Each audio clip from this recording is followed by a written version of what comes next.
네, 여러분 웃으면 복이 와요 들어보셨습니까? 네, 소문만복래라고 하죠. 근데 웃으면 복이 와요라는 프로그램을 보신 적 있으신가요? 네, 옛날에 웃으면 복이 와요라는 개그 프로그램이 있었습니다. 그래서 개그맨들이 나와서 시청자들에게 웃음도 주고 희망도 주는 그런 프로그램이었습니다. 여러분 웃으면 복이 온다, 정말 그런 것 같지 않습니까? 그런 의미에서 한번 하하하 웃어보시겠습니까? 네, 네. 이렇게 잘 웃는 분들을 보면 함께 웃게 됩니다. 그 웃음이 많은 집안은 화기애애합니다. 그리고 기쁨과 즐거움이 가득합니다. 그래서 웃음이 많은 곳에는 서로의 관계도 좋고 그 잘 웃는 사람이나 좋은 긍정적인 어떤 영향을 갖고 있는 사람이 한 그룹이나 어디 단체나 어디 소그룹에 딱 오면 그 소그룹 자체, 그곳 자체가 굉장히 밝아지고 즐거워지는 것을 보게 됩니다. 그렇다면 여러분 혹시 나누면 복이 와요 라는 말을 들어보신 적 있으십니까? 있으십니까? 네? 네, 맞습니다. 네, 나누면 복이 온다라는 것은 오늘 저희가 읽었던 성경의 본문에 나와 있는 내용입니다. 아까 말씀하셨다시피 사도 바울이 했던 말입니다. 쉬운 성경으로 사도행전 20장 34절 35절 말씀을 제가 한번 읽어보겠습니다. 여러분 자신도 아시듯이 나는 언제나 직접 일을 해서 나와 내 일행에게 필요한 것을 마련했습니다. 나는 모든 일에서 여러분에게 모범을 보였습니다. 여러분은 저처럼 열심히 일해서 약한 사람을 도와야 합니다. 또한 주는 것이 받는 것보다 복이 있다고 하신 주 예수님의 말씀을 기억해야 합니다. 네, 사도 바울은 사역을 할 때 어느 기간에 직접 일을 하면서 이 사역을 했습니다. 실제로 천막을 만드는 일을 하면서 자기 자신과 그 자식이 자신과 함께하는 사람들의 필요를 채워주기도 했습니다. 그러면서 오늘 본문인 35절에서 이렇게 이야기하고 있는 겁니다. 나는 여러분에게 모든 일에서 모범을 보였으니 여러분도 열심히 일해서 약한 사람을 도와야 합니다. 또한 주는 것이 받는 것보다 복이 있다라고 하신 주 예수님의 말씀을 기억해야 할 것입니다. 이때 사도 바울은 예수님의 가르침을 인용해서 이때 주는 것이 받는 것보다 더 복되다라는 이런 말을 했습니다. 우리 예수님의 이 말씀을 기억해야 할 것입니다. 그렇습니다. 예수님도 이 땅에 오신 이유가 있다면 무엇인가 사람들에게 받기 위해서 오지 않으셨습니다. 무엇인가 사람들에게 주기 위해서 오셨습니다. 예수님은 자신의 모든 것을 우리에게 주시기 위해 이 땅 가운데 오셨습니다. 무엇인가 많은 것들이 필요하지 않았습니다. 그냥 예수님 자체 오셔서 그분의 생명을 우리들 가운데 전적으로 다 그냥 쏟아 부어 주신 겁니다.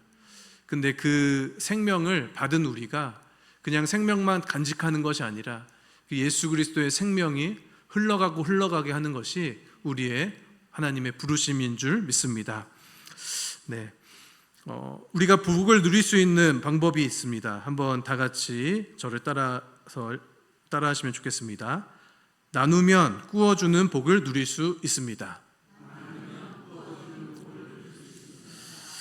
구약의 신명기 말씀을 보면 이스라엘 사람들에게 어떠한 제도가 있었습니다. 그것은 매 7년이 되는 해마다 빚진 자의 빚을 면제해 주는 것이었습니다. 또한 도움을 구하는 자에게도 아끼지 말고 그 자에게 도움을 주라고 이야기했었습니다. 지금 우리에게는 어려운 이웃을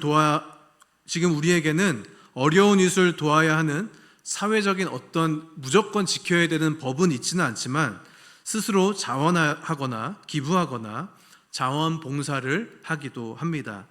그러나 이스라엘은 7년마다 빚을 면제해 주어야 한다는 것이 율법으로 정해져 있었습니다. 그리고 어려운 자들을 도와주어야 한다는 것도 율법으로 아예 제정이 되어 있었습니다. 아무리 율법으로 제정되어 있어도 누군가가 자신에게 진 빚을 받지 않고 면제해 준다는 것은 쉬운 결정일까요? 쉽지 않은 결정일까요? 네. 정말 쉽지 않은 결정입니다. 아무리 그게 이스라엘 안에 법으로 제정되어 있어도 스스로 어떻게 보면 내가 받아야 할 재산인데, 내가 받아야 할 몫인데 그것을 포기해야 된다는 것, 그리고 빚진 사람에게 그걸 면제해 줘야 된다는 것은 쉽지 않은 결정입니다. 혹시 성도님들 중에서도 누군가에게 빚을 빌려줬는데 그것을 면제해 줘야 한다면 그것이 쉬우실까요? 어려우실까요? 어렵죠. 네, 그렇습니다. 정말 쉽지 않은 결정입니다. 그런데 이때 구약시대 당시 빚을 면제해 주는 것이 쉬운 결정은 아니지만 만약 그렇게 된다면 어떤 결과가 따라올 것인지에 대해서 신명기 말씀은 이야기하고 있습니다. 우리 4절에서 5절, 신명기 15장 4절에서 6절까지 말씀인데 제가 한번 읽어보겠습니다. 내가 만일 내 하나님 여호와의 말씀만 듣고 내가 오늘 내게 내리는 그 명령을 다 지켜 행하면 내 하나님 여호와께서 내게 기업으로 주신 땅으로 내가 반드시 복을 받으리니 너희 중에 가난한 자가 없으리라. 내 하나님 여호와께서 내게 허락하신 대로 내게 복을 주시니 내가 여러 나라에 꾸어 줄지라도 너는 꾸지 아니하겠고 내가 여러 나라를 통치할지라도 너는 통치를 당하지 아니하리라. 하나님께서 말씀하신 그 명령을 듣고 순종하면, 그 빛을 탕감하는 그것들을 순종하면 하나님이 주신 땅에서 복을 받을 것인데 너희 중에 가난한 자가 없을 것이다 라고 말씀하십니다. 그리고 하나님이 허락하신 대로 너희에게 복을 주겠다라고 말씀하십니다. 너희는 여러 나라에 꾸어 줄지라도 꾸지 아니하겠고 내가 여러 나라를 통치하게 될 것이다. 이것이 바로 하나님이 나눌 때 부어주시는 복이라고 말씀하십니다. 자신들이 받아야 하는 그 빚을 받지 않고 면제하고 그 가난한 자들에게 다시 한번 그 기회를 줌으로써 다시 한번 그 삶을 살아가고 그곳 안에서 좀 열심히 살아갈 수 있는 어떤 동기부여를 함으로써 하나님이 부어주시는 복을 받는다는 겁니다. 한번 따라해 보시면 좋겠습니다. 나누면 복이 옵니다. 네. 두 번째입니다. 저 따라해 보시면 좋겠습니다. 나누면 화해의 복을 누릴 수 있습니다. 창세기 말씀 보면 야곱은 지금까지 수단과 방법을 가리지 않고 다른 사람의 것을 빼앗으면서 살아왔던 존재입니다. 심지어 야곱이라는 이름은 그가 태어날 때 쌍둥이 형 에서의 발꿈치를 잡고 나왔기 때문에 그 이름이 야곱이라고 붙여졌습니다. 뒤꿈치를 잡다 또는 뒤를 쫓는다라는 의미를 담고 있습니다. 얼마나 이것만 봐도 야곱이 얼마나 경쟁적이고 누군가의 것을 좀 쟁취하고 싶고 좀 욕심이 많고 막 그래 이것만 봐도 볼 수 있습니다. 야곱은 평생 자신의 이익을 위해서 형을 속이고 아버지 이삭을 속여서 장자의 축복을 가로채고 또 속임수와 집요함, 승부욕이 아주 강한 인물로 이렇게 묘사되어지고 있습니다. 그런데 창세기 33장 10절에서 11절은 야곱의 다른 모습을 나타내고 있습니다. 제가 한번 쉬운 성경으로 한번 읽어보겠습니다. 야곱이 말했습니다. 아닙니다, 형님. 저를 좋게 보신다면 제가 드리는 선물을 받아주십시오. 형님, 얼굴을 다시 뵙게 되니 너무나 기쁩니다. 형님이 저를 받아주시니 마치 하나님 얼굴을 뵙는 듯합니다. 그러니 제 선물을 받아주십시오. 하나님께서 저에게 큰 은혜를 베풀어 주셔서 저는 넉넉하게 가지고 있습니다. 야곱이 자꾸 권하자 에서가 선물을 받았습니다. 이 장면 여러분 아시겠죠? 야곱이 에서 형에게 돌아가면서 정말 전전긍긍하면서 내가 이렇게 돌아갔는데, 내가 형의 장자권을 뺏었었는데, 내가 그렇게 속이는 자였었는데 형이 나를 해하면 어떡하지? 여러 가지 걱정과 근심과 고민 가운데 쌓여 있을 때 많은 재산을 가지고 많은 물질을 가지고 선물로 그 화해의 의미로 에서에게 다가가는 장면입니다. 화해의 의미, 어떻게 보면 용서를 구하는 의미로 그 선물들을 준비해서 가는 겁니다. 지금까지 그렇게 살아왔던 것에 대한 회개의 마음일 것입니다. 둘의 관계는 그렇게 오랫동안 가지고 있었던 응어리와 상처가 그 나누는 것을 통해서 자기의 것을 띄어서 자기의 것을 포기해서 그 누군가에게 나누어 주고 용서를 구하는 그 의미로 그렇게 나누어 줬을 때 그 응어리와 상처가 회복되어지는 것을 우리가 보게 됩니다. 다른 사람을 향하여 섬기고 봉사하고 나누고 관용할 때 우리의 심령의 상처가 치료되는 역사가 일어납니다. 여러분 믿으십니까? 실제로 삶 속에서 다른 사람을 잘 섬기고 겸손히 봉사하는 사람들에게 우울증이나 어떤 한을 품거나 마음의 큰 상처 속에서 파묻혀 사는 사람들이 많이 없다고 합니다. 요즘에 기업들에서 많이들 이야기하는 것 중에 하나가 있습니다. CSR입니다. 이거는 기업의 사회적 책임이라는 어떤 그 단어를 쓰는 건데요. 기업이 생산 및 영업 활동을 하면서 환경 경영, 윤리 경영, 사회 공헌과 노동자를 비롯한 지역 사회 등 사회 전체의 이익을 동시에 추구하며 그에 따라 의사결정 및 활동을 하는 것을 이야기합니다. 그래서 한 기업에서 이제 어떤 기업에서는 자기들의 이익의 몇 프로를 아예 무조건적으로 이제 이 사회를 위해서, 지역 사회를 위해서, 가난한 자들을 위해서, 아니면 어떠한 그 단체를 위해서 무조건 써야 하는 그런 게 있습니다. 그래서 이제 기업들은 이것들을 좀 이용하면서 본인들의 어떤 가치도 좀 올리고 또 이제 또 사회에 공헌을 하면서 여러 가지 역할을 수행하기도 합니다. 근데 이게 잘못 사용되어지면 어떤 기업 안에서 큰 문제가 딱 일어났는데 그 문제를 또 덮기 위해서 한 몇십억, 몇백억 정도 사회에 환원하고 기증하면서 이렇게 그런 것들을 또 이렇게 덮으려는 어떤 그런 부분들도 있다고 합니다. 그런데 뭐가 됐든 어쨌든 기업 안에서도 이웃을 위해서 이 정도 어느 정도의 몇 프로를 띄어서 이렇게 나누어 준다는 것은 굉장히 좋은 현상입니다. 자기들만을 위해서 살아가는 것이 아니라 환경과 사회와 이웃의 주민들과 함께 나누며 살아가는 굉장히 어떻게 보면 성경적인 가치관입니다. 가난하거나 소외된 자들을 돕기도 하고 지역사회에 필요가 있으면 그것을 하기도 합니다. 어떤 경우에는 자립 청년들을 돕기도 하고 지역 주민들에게 피부로 느낄 만큼 필요한 것을 제공합니다. 더 나아가서는 ESG 경영이라고 해서 환경을 생각해서 환경을 파괴하지 않는 방법 안에서 일회용품을 사용하지 않고 텀블러를 사용한다든지 여러 가지 방법으로 이렇게 기업들이 이 일들을 행하고 있습니다. 실제로 교회들도 이것들을 많이 하고 있습니다. 좀 더 정확히 이야기하면 이미 교회들은 하고 있었습니다.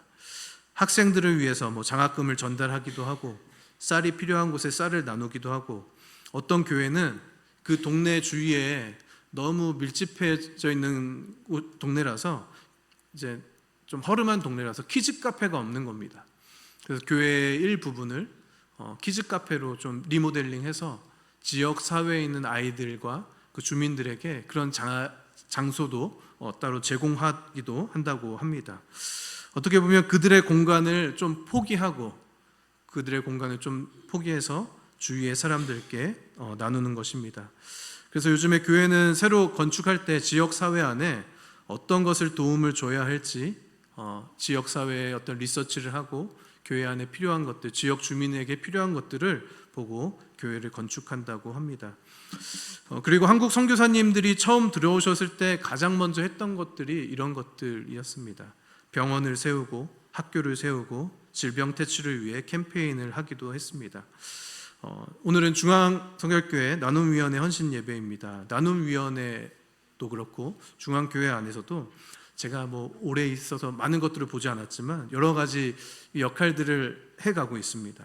얼마 전에 했었던 쌀 나눔, 사랑의 쌀 나눔도 해서 교회와 지역 주민들에게 이것들을 나누고 있고 또 교회에 필요한 분들에게 후원금을 전달하기도 하고 얼마 전에는 지역 사회에 있던 군 장병들이 군종병들이기도 하고 그런 분들이 오셔서 교회에 와서 교회 소개하고 또 그들에게 작은 선물을 전달하면서 또 이렇게 위로하는 시간도 가졌습니다.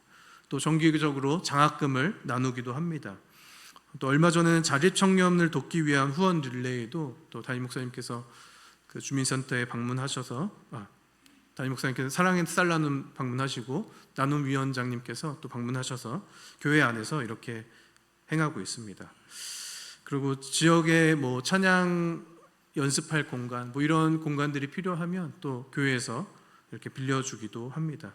뭐 지금은 이제 마무리되었지만 지역에 있는 노인들을 위해서 노인대학을 이렇게 진행했다고도 들었습니다. 그리고 작년이었던 것 같습니다. 작년인지 재작년인지 제가 다른 교회에 있을 때 작은 교회들이 연합해서 연합수련회를 했습니다. 연합수련회를 했는데 이 학생들이 다른 한 2시간 정도 되는 거리를 이동해야 되는데 이동할 차가 없는 겁니다. 봉고차를 여러 대 하기도 조금 역부족이고, 그래갖고 그때 당시에 이제 목사님들끼리 같이 회의를 해서 어떻게 하면 좋을까 하다가 갑자기 중앙교회 또 장기동 목사님이 생각나서 또 같이 이렇게 요청을 했는데, 그때 당시 또 같이 빌려주셔서 또 지역에 있는 교회들이 또 그런 도움을 받기도 하고 청소년들이 그 시간을 통해서 좋은 시간을 경험하기도 했습니다. 결국 이 모든 것들을 봤을 때 결국 예수님의 삶이 우리에게 나눠주시는 삶이었습니다. 예수님이 이 세상에 오셔서 우리를 섬기시면서 마침내 십자가에 죽으셨습니다. 예수님은 철저하게 나누는 자로 오셨고 자신의 모든 것을 나눠주심으로 그 인생을 마무리하셨습니다. 심지어 자신의 목숨을 내놓으셨으니 무엇으로 다 표현할 수 있을까요? 그냥 자기의 옷, 시간, 물질 이런 거 나눠주신 게 아닙니다. 자기의 목숨을 그냥 다 내어주신 겁니다. 그러면 더 이상 뭐가 필요하겠습니까? 예수를 믿는 우리의 삶도 예수님을 닮아가야 할 것입니다. 예수님은 자신의 모든 것을 드림으로 막힌 담을 허무셨습니다. 하나님과 우리와의 그 사이의 죄 때문에 도저히 연결될 수 없는 그 담을 허물어 주셨습니다. 그리고 구약시대 이방인들과 유대인들 사이에 도저히 하나 될 수 없는 것을 예수님이 하나 되게 하셨습니다. 하나님 입장에서 보면 그분은 자신의 하나밖에 없는 아들을 우리에게 내어주신 겁니다. 하나님은 어떤 대가도 바라지 않으셨습니다. 그냥 주셨습니다. 그것이 바로 사랑입니다. 물이 고여있게 되면 썩게 됩니다. 그러나 흘러가게 되면 썩지 않을 뿐만 아니라 그 물이 필요한 곳에 공급되어집니다. 공급되어지면서 생명이 살아나기 시작하고 사람들이 그 물을 먹기도 하고 생태계 안에서도 여러 가지 상황에서도 살아나게 되고 회복되게 됩니다. 우리도 그것을 기억해야 할 것입니다. 십자가에서 쏟으신 그 사랑이 강같이 온 땅에 흘러가길 원합니다. 그것이 우리에게서 멈춰지지 않고 우리를 통해서 흐르고 또 흘러가길 소망합니다. 기도하시겠습니다.